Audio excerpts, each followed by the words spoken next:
திடீர்னு ஒரு மயில் வருது, பெரிய மயில் தொகையோட வந்து நான் உடைச்ச தேங்காயை வந்து கொத்தி திங்குது. அந்த மயில் என்ன பண்ணுது, நான் வந்து வண்டி எடுக்கிற வரைக்கும் என்னை நிமிந்து பார்த்துக்கிட்டே இருந்துச்சுங்க.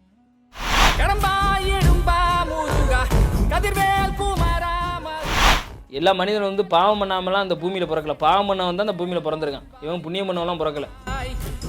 அந்த கடல்ல குளிச்சுட்டு அன்னைக்கு போறேங்க, நான் என்ன கனவுல கண்டனோ அந்த விஷயம் எனக்கு அப்பதான் அங்கதான் வச்சு எல்லாமே நடந்திருக்கு. இது வரைக்கும் எனக்கு தெரியாது.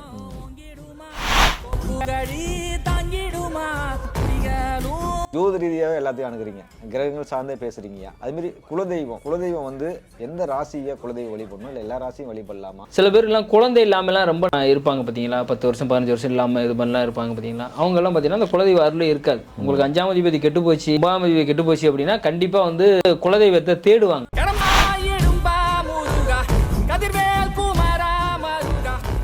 கணக்குப்பட்டியில் பார்த்தீங்கன்னா அந்த அவர் கணக்குப்பட்டி ஐயா வர்றாருதாங்கிறது எனக்கு உணர்த்துது. அந்த ரூமில் இருக்கிறேன் பார்த்தீங்கன்னா வந்து அந்த பார்க்குது வெட்டிக்கிளி. எனக்குள்ள ஒரு சந்தேகம் என்ன அப்படின்னா, லைட் நான் தான் அப்போ நான் எப்போனா சொன்னால் இனிமேல் வாழ்க்கையே வேணாங்கிற விரக்திக்கு வரேன் அந்த நேரத்தில். ஏன்னா நான் அது மாதிரி சந்தித்ததில்லை. ஒரு கௌரவத்துக்காக நிறைய இழந்துட்டு ஒரு விரக்தியில் இருக்கும்போது யோசிக்கும்போது பார்த்தீங்கன்னா அந்த செல்ஃபோன் லைட்டை எடுத்து இப்படி அடிப்போம்னு எனக்குள்ள ஒரு சந்தேகத்தை பாருங்க, இறைவன் அந்த லைட்டை எடுத்து ஆன் பண்ணுங்க. ஆன் பண்ணிவிட்டு இங்கிட்ட வச்சுட்டு இப்படி ஆன் பண்ணிவிட்டு இங்கிட்ட எடுப்போம்னு இப்படி திரும்பின கேப்பில் பார்த்தீங்கன்னா ஒரு ஒளி வந்து அப்படியே அந்த செவத்தில் அடிச்சுட்டு டக்குன்னு காணாம போயிடுச்சு. நானும் சரி சும்மா கீழே இங்கே போயிருக்கான்னு தெரியும், எதுவுமே இல்லை, வந்துட்டு போயிடுச்சு. அப்போ என்ன இறைவன் இருக்காங்கிறது வந்து ஒரு பெரிய விஷயம். இதுதான் வந்து இப்போ அது மாதிரி நம்ம வந்து இப்போ முருகனை வந்து இப்போ மாலை போடலை, போய் கடலில் போய் குளிக்க போகிறேன். முருகனை இப்போ கடலில் குளிச்சுட்டு வரணும். இப்போ கடலில் குளிக்க எப்படி தான் கடலில் குளித்தோம்னாலும் இறைவன் நம்ம பாவம் தான் கழிஞ்சதுக்கு காரணம் தான். ஏன்னா எல்லா மனிதனும் வந்து பாவம் பண்ணாமலாம் அந்த பூமியில் பிறக்கல, பாவம் பண்ணவன் தான் அந்த பூமியில் பிறந்திருக்கான். இவன் புண்ணியம் பண்ணவெல்லாம் பிறக்கல, பாவம் பண்ணவன் மட்டும் தான் பிறந்திருக்கான். சரியா, அந்த கர்மா கழிக்கிறதுக்கு கலியுகத்தில் பிறந்திருக்கான். அதுவும் கலியுகத்தில் பிறந்தவங்களாம் பாவம் பண்ணவன் தான், கர்மா கழிக்கிறதுக்காக பிறந்திருக்கான். கலியுகம் முடிய போகிறதுனால என்ன ஆகுது அப்படின்னா அந்த உடனே அந்த கர்மாலாம் பார்த்தீங்கன்னா இப்போ நேற்று ஒரு விஷயம் கெட்டது செஞ்சோம் அப்படின்னா இன்றைக்கி நமக்கு நடக்குதுங்கிற மாதிரி போயிட்டுருக்கு. இதுதான் யதார்த்தம். இந்த கலியுகத்தில் வந்து இப்போ நடக்கிற நம்ம எத்தனை வயசு இருக்க போகிறோமோ அதுக்கு நம்மளோட கர்மா தீர்த்துட்டு போயிடும். ஏன்னா அதுக்கு மேலே இது இல்லை அப்படிங்கிறது தான். அப்போ கடலில் போய் குளிக்க போகிறோம்.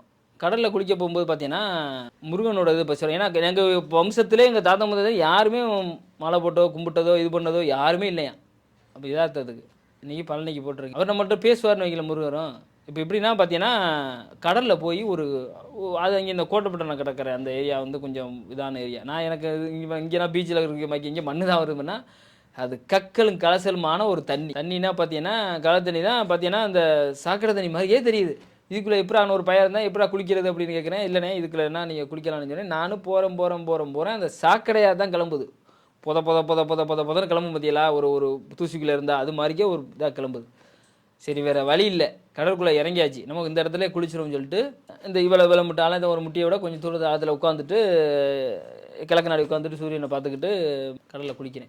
முக்கிட்டு வெளியில் வரேன். ஒரு சொட்டு இது கூட உடம்புல அந்த தூசியோ வேறு எதுவுமே இல்லை. திருப்பி தோட்டிட்டு இது பண்ணுறேன். அந்த உப்பு தண்ணியில் குளிச்சங்கிற ஒரு ஃபீல் 1% கூட இல்லைங்க. நீ வந்து யார் குளிச்சுட்டு வந்து அரிக்கும் கசகசன்னு இருக்கு. நானும் பீச்சில் குளிச்சிருக்கேன். இப்போ நானும் எத்தனை டைம் பீச்சில் போய் இது பண்ணியிருக்கேன் முன்னாடி. அந்த மண்ணோட இருக்கும். அது வர்ற வரைக்கும் நம்ம வந்து ஒரு நல்ல தண்ணியில் குளிக்கிற வரைக்குமே நம்ம உடம்பு வந்து ஒரு இதாக இது பண்ணு. அது மாதிரி ஒரு இடம் தான், சும்மா இது மாதிரி இடம் ஒரு கக்கல் கலசலுமா வந்து அது வந்து அதான் அதுக்குள்ள காலை வச்ச உடனே முதுன்னு ஏறுது மேலே. இந்த இது வந்து அஸ்தம் வந்து மேலே ஏறுது குப்புன்னு ஃபுல்லாக வந்து ஒரு இதான இடம்னு வைங்களேன். குளிச்சுட்டு வரேன். அதாவது நீங்கள் சோப்பு போட்டு குளித்தா கூட அந்த ஃப்ரெஷ்னஸ் இருக்கே இருக்காது. அப்படி ஒரு இது இருந்துச்சுங்க.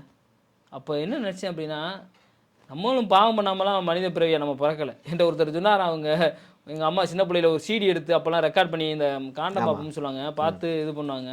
முற்பிறவியில் வந்து ராஜாவாக இருந்தோம்னு ஒருத்தர் பேசியிருந்தார் ஒரு ஆடியோவில்.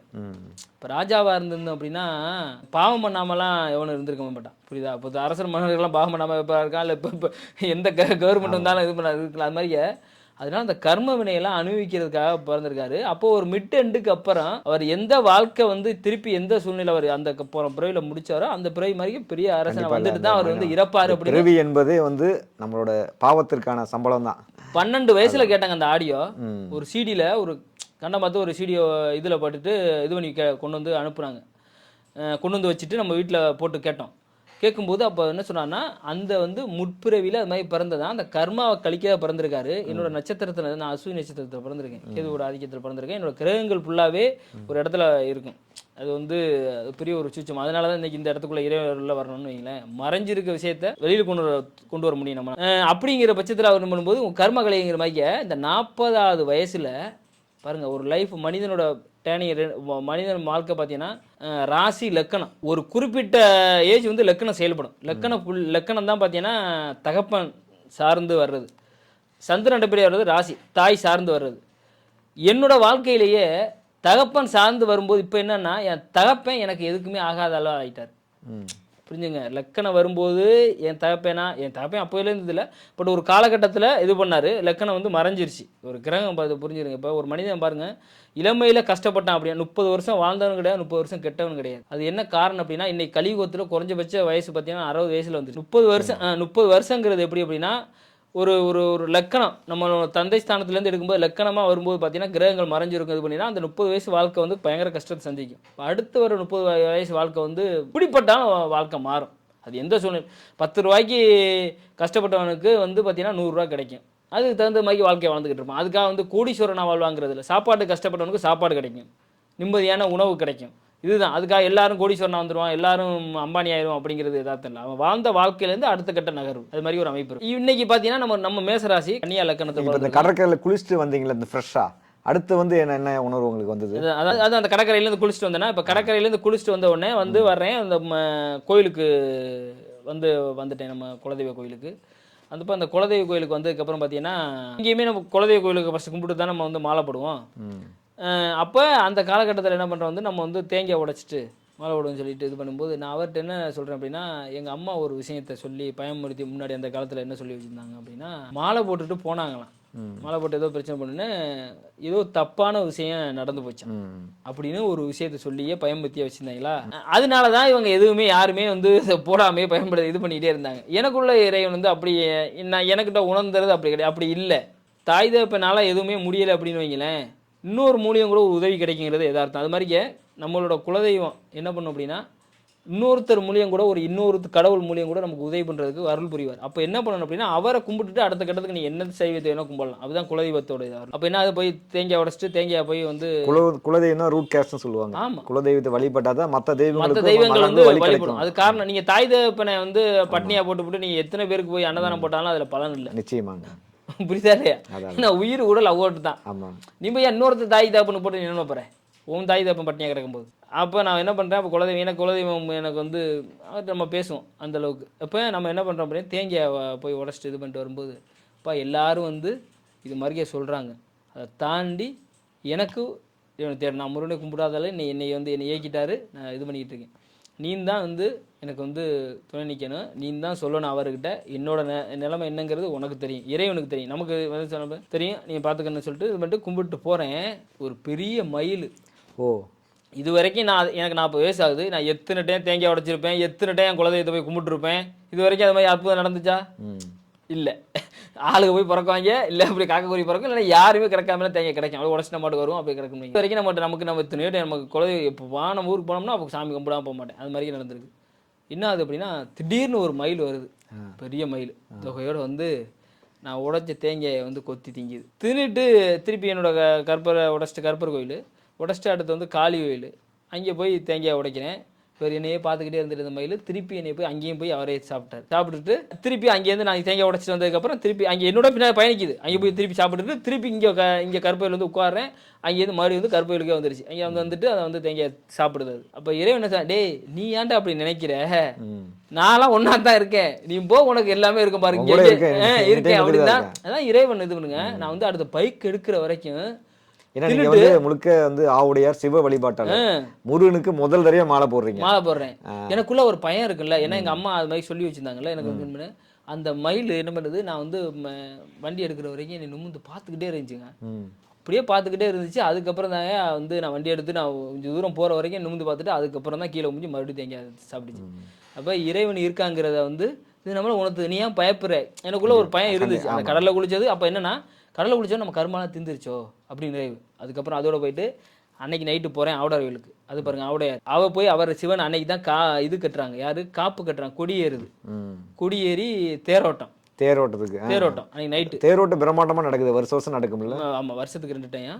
அன்னைக்கு தான். அன்னைக்கு எனக்கு அது வந்து தெரியல. நான் சரின்னு உள்ளே போனால் எனக்கு கனவுல வந்துச்சு ஆவுடையார் வந்து இப்படி நான் கயரை இது பண்ணேன்னா அது வந்து கனவாக தான் இருந்துச்சு. ஆனால் நினைவில் நான் பார்த்தது கிடையாது. எப்படி எப்படிங்க வச்சு சாமி தூக்குவாங்க என்னங்கிறதுலாம் எனக்கு தெரியாது. அந்த கடலில் குளிச்சுட்டு அன்னைக்கு போகிறேங்க, நான் என்ன கனவுல கண்டனோ அந்த விஷயம் இங்கே அப்போ தான் அங்கே தான் வச்சு எல்லாமே நடந்திருக்கு. இது வரைக்கும் எனக்கு தெரியாது. நீ கடலில் குளிச்சுட்டு அங்கே போய் தரிசிச்சுட்டு நீ வந்து இப்போ அன்றைக்கே மாலை போட போகிறேன் அடுத்த காலையில் போய் பண்ணுறேன். அதே மாணிக்க வாசரை வச்சுருக்காங்க, வெள்ளி ரகத்தில் வச்சுட்டு தூக்குறதுக்கு அவருக்கு அந்த கம்பு கொடுத்து தூக்கிட்டு போவாங்க பார்த்தீங்களா, அந்த ஊர்வலம் வர்றதுக்கு டெய்லி. அன்னைக்கு தான் இது ஆளுகள்லாம் உட்காந்துருக்காங்க. நான் எந்த இடத்துக்கிட்ட ஆளுகளெல்லாம் பார்த்தேனோ கனவுல அது எல்லாமே அப்படியே நடந்துச்சு. அந்த அந்த கயத்துக்கு பிறகு அந்த கம்பு இருக்குது பார்த்தீங்கன்னா, அது வந்து நான் போய் ஒரு இடத்துல சுற்றிட்டு வந்துட்டு சாமி கும்பிட்டுட்டு அந்த இடத்துல வந்து நிற்கிறேன். என் காலுக்கு கீழே தான் அவரை தூக்குற இது கிடந்திருக்கு, அந்த கம்பு. இது அதை எடுத்து அது வந்து நானே எனக்கு அந்த பாக்கியம் கொடுக்குது. அந்த எடுத்து இன்னொருத்தர் தூக்க வர்றாரு, நான் எடுத்து அதில் அவர் கையில் தொட்டு இது பண்ணி விட்டேன். இந்த இறைவன் பாருங்க. இது அப்போ என்ன, நான் என்ன கனவுல கண்டுன்னா அந்த விஷயம் அன்னைக்கு நடக்குது. அந்த கடலில் குளிச்சுட்டு அந்த விஷயம் பண்ணிட்டு அதுக்கு அடுத்த நாள் போய் அதே தளத்தில் போய் நான் வந்து மாலை அந்த இறைவன் அருள் இல்லாமல் இந்த ஜோதிடம் கிடையாது நம்மக்கிட்ட இல்லை. நம்ம மற்ற படிக்கலாம், நம்ம எந்த ஆசான்கிட்டையோ எங்கேயுமே நம்ம வந்து இருக்குது. இறைவன் அதை தேட வச்சிருக்காரு. அதை இன்னைக்கு மக்கள்கிட்ட எத்தனை பேர் சொல்லிட்டு இருக்கோம். இறைவன் தான் உங்களை ஜோதிடர் ஆக்கியிருக்காரு. அந்த குலதெய்வம் உங்கள் வாழ்க்கையில் வந்து குலதெய்வம் கருப்புசாமி மிகப்பெரிய வாழ்க்கையில் வந்து ஒரு அருள் செஞ்சு தான் சொன்னீங்கயா. நீங்கள் இந்த முருகனுக்கு மாலை போட்டீங்க. மாலை போட்டு குலதெய்வம் கும்பிடும்போது உங்கள் லைஃப்பில் சில டர்னிங்லாம் நடந்தது. நீங்கள் நான் பார்த்த வரைக்கும் வந்து ஜோதி ரீதியாகவே எல்லாத்தையும் அணுகிறீங்க, கிரகங்கள் சார்ந்தே பேசுகிறீங்கயா. அதுமாரி குலதெய்வம் வந்து எந்த ராசியை குலதெய்வம் வழிபடணும், இல்லை எல்லா ராசியும் வழிபடலாமா, எந்த ராசிக்கு வேலை செய்யணும், வேலை செய்யாதீங்க? கண்டிப்பாக. எப்படின்னா குலதெய்வங்கிறது வந்து எல்லாருக்குமே செயல்படும். எல்லாரும் வந்து எப்படி வந்து தகப்பம் இல்லாமல் எப்படி வந்து குழந்தை பிறக்கும். அப்போ தந்தையை வச்சு தான் நம்ம வந்து குலதெய்வமே நம்ம இது பண்ணுறோம். அப்போ பிறப்புங்கிறதே வந்து அந்த குலதெய்வத்திலேருந்து தான் எடுக்கப்படும். அப்போங்கிறது வந்து எல்லாருக்குமே குலதெய்வம் வேணும். சில பேர்லாம் குழந்தை இல்லாமலாம் ரொம்ப நாள் இருப்பாங்க பார்த்தீங்களா, 10 வருஷம் 15 வருஷம் இல்லாமல் இது பண்ணலாம் இருப்பாங்க பார்த்தீங்களா. அவங்கெல்லாம் பார்த்தீங்கன்னா அந்த குலதெய்வ அருளே இருக்காது. உங்களுக்கு 5ஆம் அதிபதி கெட்டு போச்சு, 9ஆம் அதிபதி கெட்டு போச்சு அப்படின்னா கண்டிப்பாக வந்து பிறப்பில் வந்து குழந்தை பிறப்பில் வந்து பெரிய பிரச்சனை இருக்குது. அது மாதிரியே பாருங்கள், ஆண் பிள்ளைகள் பிறக்காமலாம் நிறையா இருக்கும். பெம்பு பிள்ளையாக பிறக்குது பார்த்தீங்கன்னா அதெல்லாம் என்ன குலதெய்வர்கள் விட்டு போனது தான். அவங்க வேற சாமிலாம் நிறையா கும்பிடுவாங்க. அவங்க இறை வந்து இப்போ குரு நல்லா வலுத்துருச்சு அப்படின்னா கண்டிப்பாக இறை வழிபாடு பயங்கரமாக இருக்குன்னு வைங்களேன். அதுலலாம் எந்த மாற்று கருத்தும் இருக்காது. ஆனால் குலதெய்வத்தோட பரிபூர்ண இது வந்து இறை வந்து இருக்காது. அப்படி இருக்கும்போது பார்த்தீங்கன்னா கண்டிப்பாக வந்து அந்த குழந்தை பிறப்பில் வந்து இது வரும்.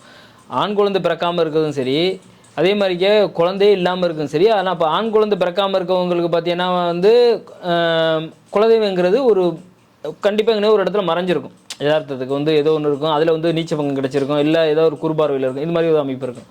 சப்போஸ் இல்லை நம்ம வந்து குழந்தை இல்லைங்கிற பட்சத்தில் டோட்டலாகவே கெட்டு போயிடும். பாகிரகங்களால் பிடிக்கப்பட்டு அந்த தோஷம் 5ஆம் இடத்துல பாகிரகங்கள் உட்காந்து அதையும் தாண்டி சனி கேது ராகு எது தொடர்பட்டுருச்சு அப்படின்னா கண்டிப்பாக வந்து அது மாதிரி ஒரு 5ஆம் அதிபதி கெட்டு போச்சு அப்படின்னா அது மாதிரி ஒரு அமைப்பு இருக்கும். அது எல்லாருக்குமே குலதெய்வங்கிறது ரொம்ப வந்து சினிமாவில் அரசியல்வாதிகள்லாம் மிக உயர்ந்த இடத்த அடைஞ்சவங்கலாம் குலதெய்வ வழிபாடு கண்டினியூவாக பண்ணிக்கிட்டே இருக்காங்கய்யா. அதை நம்ம செய்தியாக பார்க்குறோம், நேரடியாக பார்க்குறீங்க. அந்த அளவுக்கு குலதெய்வ வழிபாடு முக்கியமானது. ஆனால் அதே நேரம் என்ன சந்தேகம்னா பலரும் குலதெய்வத்தை மறந்துடுறாங்க. என்ன தெய்வம்னே தெரியல, அவங்க என்னங்க பண்ணலாம் ஜோதிட ரீதியாக? கண்டிப்பாக குலதெய்வங்கிறது வந்து மேக்சிமம் அவங்க கர்மாலாம் குறைஞ்சிருச்சு, இல்லை இறையருள்ள அவங்களுக்கு வந்து இப்போ வேணும், இறைவனை நம்ம தேடுறாங்க, அவங்களோட குலதெய்வத்தை தேடுறாங்க, ஏதோ ஒரு விஷயம் தேடுறாங்க அப்படின்னா மேக்சிமமே நம்மளே ஜோதிடம் பார்த்தே குலதெய்வத்தை நம்மளால சொல்ல முடியாது. ஆண் தெய்வமா பெண் தெய்வமா இது ஜோதிடத்திலே இல்லை அதுதான் சொல்கிறேன். அது வந்து இறைவன் வந்து எனக்குள்ள நான் சொல்கிறேன் யதார்த்தத்தை. அதாவது ஜோதிடத்தில் அவங்க கிரகங்கள் மறைஞ்சு எது இருந்தாலும் சப்போஸ் அவங்க கர்ம பையன் என்ன பண்ணுவாங்க சில பேர் அப்படின்னா எல்லாமே பிரச்சனைக்கு மேலே பிரச்சனையை சந்திச்சுக்கிட்டே இருக்கும்போது என்ன பண்ணுவாங்க அப்படின்னா கண்டிப்பாக வந்து குலதெய்வத்தை தேடுவாங்க. நம்ம சாமி எங்கே இருக்குது அப்படிங்கிற ஒரு காலகட்டம். என்னென்னா அவங்களுக்கு வந்து ஒன்று குழந்தை பிரச்சனை இருக்கும், பொருளாதார பிரச்சனை இருக்கும், ஏதாவது அடிக்கடி வந்து பார்த்திங்கன்னா விபத்து, ஏதாவது ஜர்ஜரி இது மாதிரி நடந்துக்கிட்டே இருக்குங்க பட்சத்தில் இதெல்லாம் நடக்குது அப்படின்னாவே நம்மளோட குலதெய்வ அருள் சரியாகவே இல்லைன்னு அர்த்தம். அப்போ என்ன பண்ணுவாங்க அப்படின்னா எங்கேயாவது பார்த்துருப்பாங்க, நம்ம உங்கள் குலதெய்வத்தை கும்பிடுங்கன்னு சொல்லியிருப்பாங்க, இல்லை ஜோதிடத்திலே உங்கள் குலதெய்வ அருள் இல்லைன்னு சொல்லுவாங்க. இப்போ இது மாதிரி அமைப்பு இருந்து இப்போ நம்மக்கிட்ட நான் நிறைய பேருக்கு இது மாதிரிக்கே குலதெய்வத்தை சொல்லியிருக்கேன். இந்த தெய்வத்தை வழிபடணும் என்னங்கிறது இதை நீங்கள் கும்பிடுங்க. சப்போஸ் அப்படியே இல்லை, இப்போ ஒன்றும் இல்லை, ஒருத்தருக்கு வந்து கருப்பர் குலதெய்வமாக இருக்குது, இல்லை ஐயனார் குலதெய்வமாக இருக்குது அப்படின்னா உபதெய்வங்கள் வந்து பார்த்தீங்கன்னா அது யார் என்னங்கிறத கண்டுபிடிச்சிடலாம். நம்ம ஜோதிட ரீதியாகவும் சரி, இறை அருளையும் சரி, நமக்கு நான் வந்து ரொம்ப கேட்டு அந்த கர்மாலாம் குறைஞ்சிருச்சு அப்படின்னாவே கண்டிப்பாக நம்மளால தான் நிறையா விஷயத்தை எடுத்து சொல்ல முடியும். அந்த காலகட்டம் அவங்களுக்கு இந்த பிரபஞ்சம் அனுமதிச்சே சொல்ல முடியும் வைங்களேன். கண்டிப்பாக வந்து குலதெய்வ அருளுங்கிறது கண்டிப்பாக வேணும். இப்போ யாரும் பர்டிகுலராக வந்து ஒரு மனிதன் வாழ்கிறதுக்கு குலதெய்வ அருளுங்கிறது கண்டிப்பாக வேணும்.